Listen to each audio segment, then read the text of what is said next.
There is a profound sense of trust involved when parents hand over their children to a babysitter. They are trusting a teenager or a young adult with their most prized possessions. For the babysitter, it usually feels like an easy way to make some extra cash. You play a few games, put the kids to bed, and then you have the run of the house. But houses change when the primary owners leave. The energy shifts. As a babysitter, you don't know the normal creaks and groans of the floorboards. You don't know which shadows belong to which pieces of furniture. You are a guest in a space that doesn't belong to you. And when you are alone in a strange house, watching someone else's sleeping children, the realization that you are the only line of defense can be absolutely terrifying. Especially when someone decides to test that defense. Tonight, I have 3 true accounts from babysitters who learned the hard way that when the parents leave, the real monsters come out. Settle in, turn down the lights, and listen. Story 1. The voice on the monitor. This happened when I was 17 years old, during my junior year of high school. I was a very experienced babysitter. I had my CPR certification, I had been doing it since I was 14, and I had a regular rotation of families in my affluent, suburban neighborhood who hired me every weekend. One family, the Millers, lived at the end of a long cul-de-sac. They had a massive, gorgeous house. The kind of house with vaulted ceilings, a wraparound porch, and an immaculately landscaped backyard that bordered a dense patch of community woods. They had 2 children, a bright, energetic 4-year-old girl named Lily, and a 7-month-old baby boy named Leo. It was a Friday night in late November. The parents were attending a formal charity gala downtown and told me they wouldn't be back until well past 1 a.m. They paid very well, so I didn't mind the late hours. The evening started out perfectly normal. I fed Lily some macaroni and cheese, we watched a Disney movie, and by 8:30 p.m. she was exhausted. I read her a bedtime story, tucked her in, and then went to the nursery to check on baby Leo. He was already fast asleep in his crib. I turned on the baby monitor. It was an older, audio-only model, and carried the receiver down to the massive kitchen on the ground floor. The house was incredibly quiet. The kind of quiet that makes your ears ring. I set the monitor on the granite kitchen island, pulled out my AP history textbook and started working on an essay. For the first 2 hours, the only sound coming from the monitor was the rhythmic, soothing white noise of the machine in Leo's room. Every so often, I'd hear a tiny sigh or the rustle of a blanket. Normal baby sounds. Around 11:15 p.m., a storm rolled in. It wasn't a violent thunderstorm, just a heavy, steady, freezing rain that drummed aggressively against the large windows of the kitchen. The wind picked up, howling around the corners of the large house. I was deeply focused on my essay when the monitor crackled. I looked up. The green volume indicator lights on the receiver spiked into the yellow zone, then dropped back to nothing. I stared at it for a moment. It was probably just interference from the storm. Older monitors were notorious for picking up radio frequencies or neighbors' monitors. I went back to my essay. 5 minutes later, it happened again. But this time, the static didn't fade. It lingered. And underneath the hiss of the static, I heard something that made my stomach drop. Step creak. It was the unmistakable sound of footsteps on the hardwood floor of the nursery. They were heavy footsteps. Slow. Deliberate. The floorboards in that house were solid, and it took an adult's weight to make them creak like that. I froze. My pen hovered over my notebook. I stared at the plastic receiver on the island, my heart suddenly hammering against my ribs. Did Mr. or Mrs. Miller come home early? I hadn't heard the garage door open. I hadn't heard the front door unlock. I leaned closer to the monitor. Hello? I said softly into the air, as if whoever was upstairs could hear me through the receiver. The monitor was silent for a few seconds. Then the green light spiked violently into the red. Heavy, raspy breathing filled the kitchen. It was close to the microphone. Too close. It sounded like someone was leaning directly over the crib, right next to where the transmitter was sitting on the changing table. And then a voice spoke. It was a man's voice. Deep, gravelly, and barely more than a whisper. Look at you, the voice murmured. So small. A wave of pure, paralyzing terror washed over me. Every instinct in my body screamed to run out the front door, to run into the freezing rain and scream for help. But I couldn't. Lily and Leo were up there. I shoved my chair back as quietly as I could, my legs trembling so badly they could barely support my weight. I grabbed the heaviest thing I could find on the counter, a large, solid metal meat tenderizer, and crept toward the stairs. I had my cell phone in my left hand, dialing 911 with my thumb. 911, what's your emergency? The operator asked. There is a man in the house, I whispered, pressing the phone tight against my ear. I'm the babysitter. The kids are upstairs. He's in the baby's room. I'm dispatching officers to your location immediately. Do not go upstairs. Get out of the house, the operator ordered. I can't leave them, I cried quietly. He's in the room with the baby. I didn't listen to the operator. I started creeping up the sweeping, carpeted staircase. The house was pitch black upstairs. I had turned all the hallway lights off to help the kids sleep. The nursery was at the far end of the hallway, past Lily's room. As I reached the top landing, I could see a sliver of pale yellow light spilling out from under the nursery door. I had left the closet light on as a night light. I moved down the hallway, pressing my back against the wall, clutching the metal meat tenderizer like a weapon. My breathing was ragged, my chest tight with panic. As I got closer to the nursery, I could hear him without the monitor. He was humming a low, off-key, discordant melody. I reached the doorframe. I took a deep breath, squeezed my eyes shut for a fraction of a second, and jumped into the open doorway, raising the metal mallet high in the air. Get away from him! I screamed, my voice cracking with absolute terror. The room was empty. I stood there, gasping for air, looking wildly around the small room. The closet door was ajar, casting its dim light over the crib. Leo was sound asleep, untouched, breathing softly. But the window on the far side of the room, the one that looked out over the roof of the back porch, was wide open. The freezing rain was blowing into the room, soaking the curtains. And the screen had been cleanly sliced open from the outside. I rushed to the crib, scooped up the baby, blankets and all, and ran to Lily's room.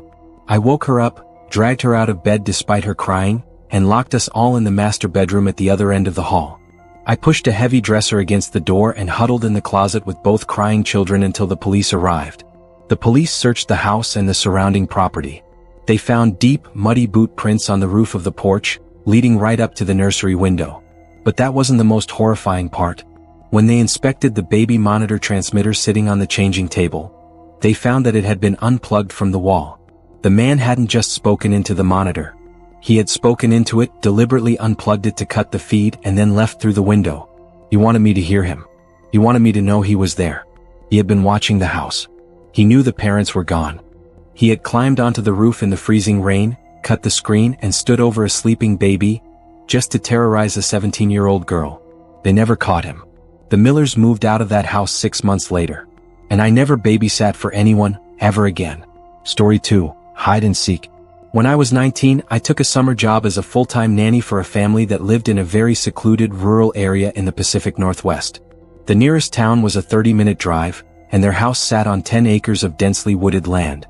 It was a beautiful, rustic log cabin-style home, but it felt incredibly isolated. I was looking after one child, an 8-year-old boy named Sam. He was a great kid, very imaginative, with boundless energy. Both of his parents were doctors who worked long, unpredictable shifts, so I was often alone with him until late into the night. It was a Tuesday evening in late July. The summer heat was sweltering, and the sun didn't set until nearly 9:30 p.m. Around 8 p.m., Sam was getting restless. He asked if we could play hide and seek.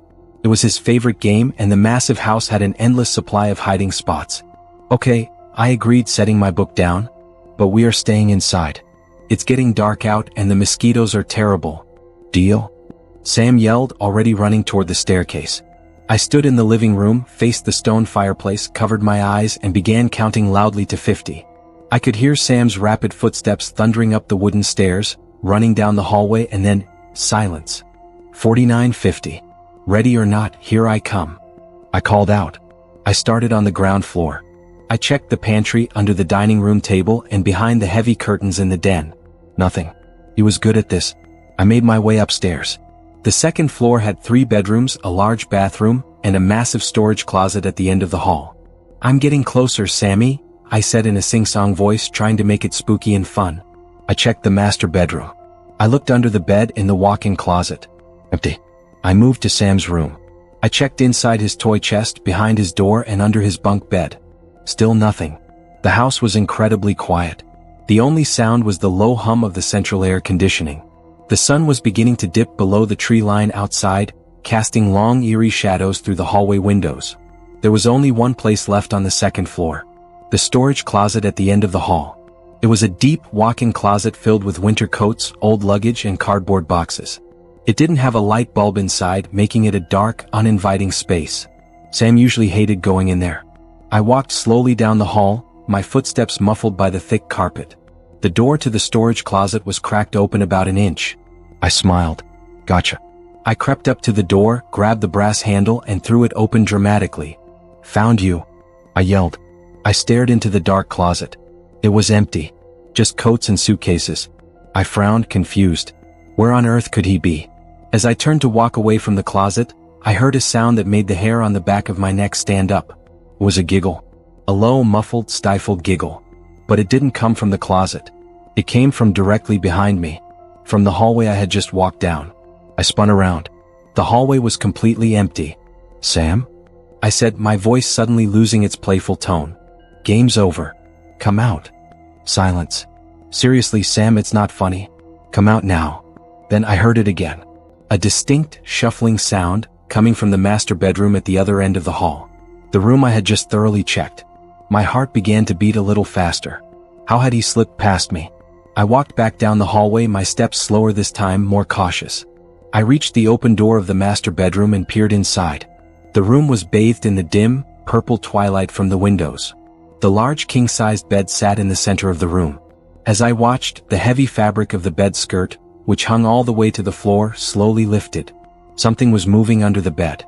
Sam, get out from under there, I said, a wave of relief washing over me mixed with a little irritation. I already checked there. You cheated. I walked over to the side of the bed, bent down on my hands and knees and lifted the bed skirt. It was pitch black underneath. Come on, buddy. Time for a snack, I said, reaching my hand into the darkness. My hand brushed against something soft. Fabric. Denim. Then a cold, massive, adult-sized hand clamped down violently around my wrist. The grip was agonizingly tight like an iron vise. A scream caught in my throat. I couldn't breathe. I couldn't move. Found you, a raspy, unfamiliar adult male voice whispered from the darkness beneath the bed. At that exact second, from downstairs in the living room, a voice called out. I give up. You win. Where are you? It was Sam. The blood drained entirely from my face. If Sam was downstairs, who was holding my wrist? Adrenaline, pure and unadulterated, exploded in my chest. I didn't think. I reacted with sheer animal panic. I threw my entire body weight backward, kicking violently at the bed frame with my free foot. The sudden jerk dislodged my wrist from the man's grip. I scrambled backward across the carpet, scraping my elbows and scrambled to my feet. I didn't look back under the bed. I didn't wait to see who was crawling out. I sprinted out of the master bedroom, flew down the staircase, taking 3 steps at a time, and crashed into the living room. Sam was standing by the couch, looking confused. I grabbed him by the shirt collar, nearly lifting him off his feet. We are leaving. Right now. Do not talk. Run. I didn't grab my keys. I didn't grab my phone. I hauled Sam to the front door, yanked it open, and we sprinted into the twilight.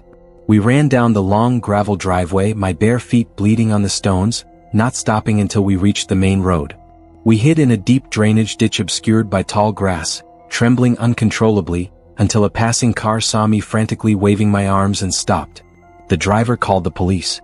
When the authorities arrived and cleared the house, it was empty. But they found evidence of what had been happening. In the crawlspace beneath the house, accessible through a loose panel near the back deck, they found a makeshift bed made of old blankets, empty food wrappers from the family's pantry, and several Polaroid photographs. The photos were of me and Sam, playing in the yard, watching TV in the living room, eating dinner. They were all taken from inside the house. Someone had been living in the crawlspace, slipping into the house when we were distracted or asleep. That night, when Sam went to hide downstairs, the man had crept upstairs. He was playing the game with me. We never went back to that house. The parents put it on the market a week later. To this day, I can't look under a bed without feeling a phantom grip clamping down on my wrist. Story 3. The Reflection. I live in a city, and I usually babysit for families in high-rise apartments or modern townhouses. This particular story took place in a beautiful, ultra-modern, open-concept home perched on a hill overlooking the city lights. The entire back wall of the living room was made of floor-to-ceiling glass sliding doors that opened onto a massive concrete patio. During the day, the view was spectacular. At night, however, when the lights were on inside, the glass acted like a giant mirror. You couldn't see anything outside into the darkness. You could only see the reflection of the brightly lit living room. I was 21 watching a 10-year-old girl named Chloe. She was an independent kid, mostly keeping to herself in her room playing video games. Her parents were at a late dinner party in the city. It was raining heavily that night. The kind of rain that creates a constant, deafening roar against the glass.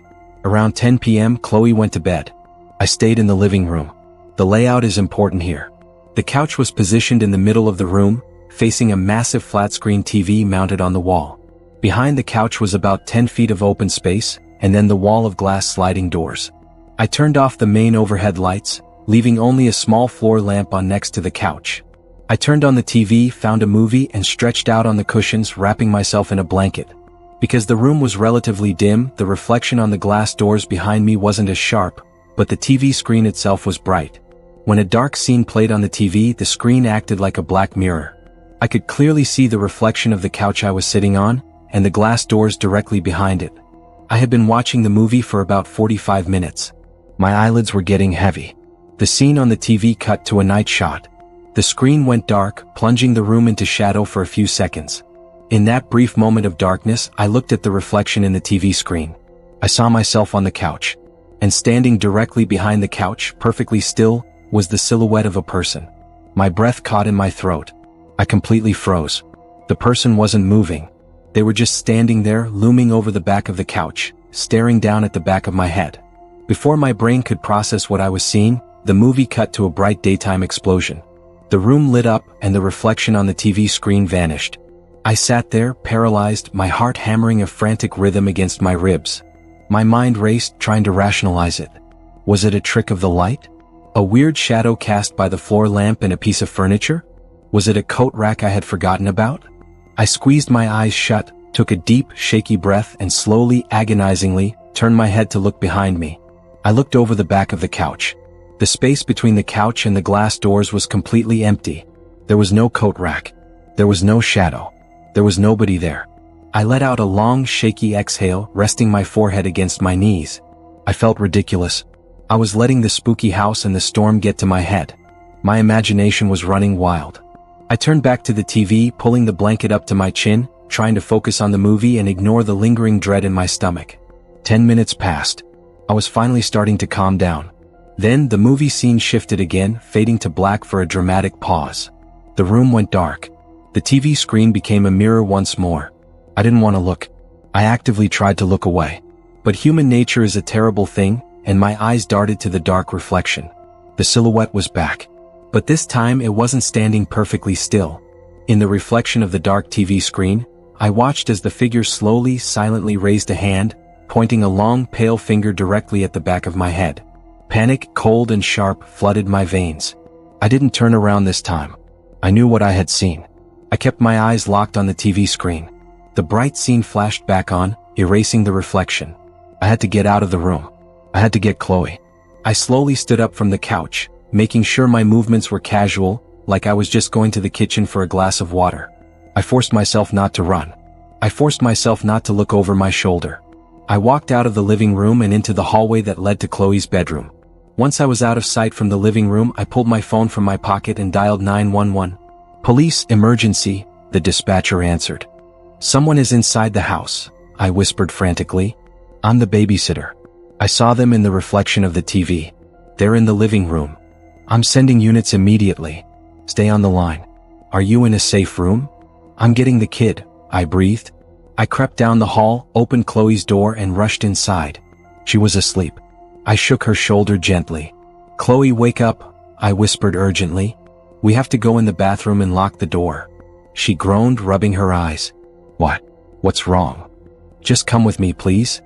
I pulled her out of bed, ushered her into the attached ensuite bathroom, and locked the heavy wooden door behind us. I sat her in the empty bathtub and crouched beside her, the phone pressed to my ear. "We're locked in the bathroom," I told the dispatcher. "Officers are pulling up to the property right now," she replied. I heard the distant wail of sirens cutting through the sound of the rain. Then I heard the heavy pounding on the front door downstairs. "Police, open up." I told Chloe to stay put, unlocked the bathroom door and ran down the hallway. I didn't care about being quiet anymore. I ran through the living room, unbolted the front door and let the officers inside. They flooded the house with flashlights, guns drawn. They searched the living room, the kitchen, the bedrooms. "House is clear," one officer announced, holstering his weapon. "He was in here," I insisted, pointing to the space behind the couch. I saw him. Twice. Standing right there. An older officer walked over to the glass sliding doors behind the couch. He looked closely at the glass, shining his heavy tactical flashlight against the pane. He didn't say anything for a long moment. He just gestured for me to come over. I cautiously walked over to the glass. Look, the officer said, pointing his beam at the exterior side of the glass. The rain had washed most of it away, but there, perfectly preserved near the center of the glass door, was a muddy handprint. And directly above it, the greasy smudge of a forehead and nose pressed against the pane. The person hadn't been standing inside the living room. Because of the brightness of the TV and the darkness outside, the glass doors were acting as a two-way mirror. The man had been standing outside on the dark patio in the freezing rain. He had his face pressed against the glass, staring through the dark reflection, watching me watch TV. When I saw his silhouette in the reflection of the dark TV screen, I wasn't seeing someone standing behind me in the room. I was seeing the reflection of the man standing outside the glass, looking in. When I turned around the first time, he must have ducked down into the shadows of the patio. When I turned back to the TV, he stood up again and pointed at me through the glass. He was out there the entire time. In the dark. Just watching. They never found him. The heavy rain washed away any footprints on the patio. But the chilling realization still haunts me. If I hadn't looked at the dark TV screen at those exact moments, how long would he have stood out there watching me? And what would he have done when the movie finally ended and I turned all the lights off to go to sleep? Babysitters are the unsung guardians of the night. They sit in unfamiliar houses, battling their own imaginations, protecting children that aren't theirs. But as these stories prove, sometimes the imagination pales in comparison to the horrifying reality of what might be lurking just outside the window, or hiding just under the bed. Thank you for listening to tonight's stories. If these tales kept you awake, make sure to leave a like and subscribe for more true horror. And next time you find yourself alone in someone else's house, make sure you check the closets twice. Good night.